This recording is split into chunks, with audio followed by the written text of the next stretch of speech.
In today's episode, we'll learn how to install Xcode on your Mac computer. So to be able to run and test your projects using iOS device, you can use a physical device, but you have to create a developer account on Apple, and then you can test your application using your iPhone or your iPad. But if you want to use a virtual device, you will have to have installed Xcode on your Mac. So go to App Store, search for Xcode, and then click enter. This will be a password to install. So wait some time for the Xcode to be installed, and after that we'll do the next steps. Okay, now that your Xcode is been installed, click on open.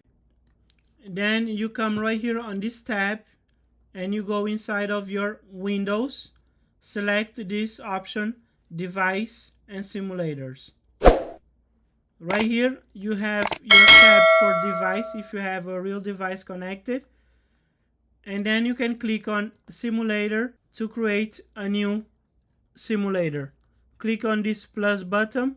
If you want to create, let's say, this iPhone 16 Pro, you can name it right here iPhone 16 Pro,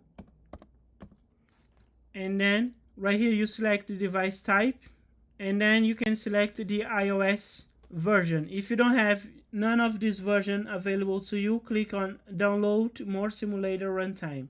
Once you select everything, you click on create, and this will create a new simulator for you. And once your simulator has been created, come right here on Xcode, and you can open right here the tools and you can run your simulator. All these windows, we don't need them anymore. Let me go to my code.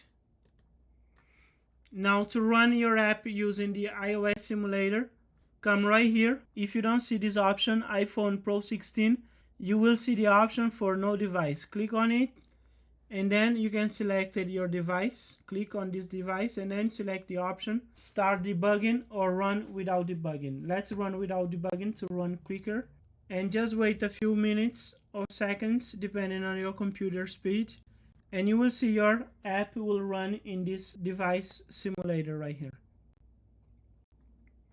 And here you have it. Now you can test your app. As you can see, this is the same thing that we did on the Android Studio video. Now you have your Mac computer set up to develop your Flutter apps. You can use either Android Studio or VS Code to run and test your app on Android or iOS.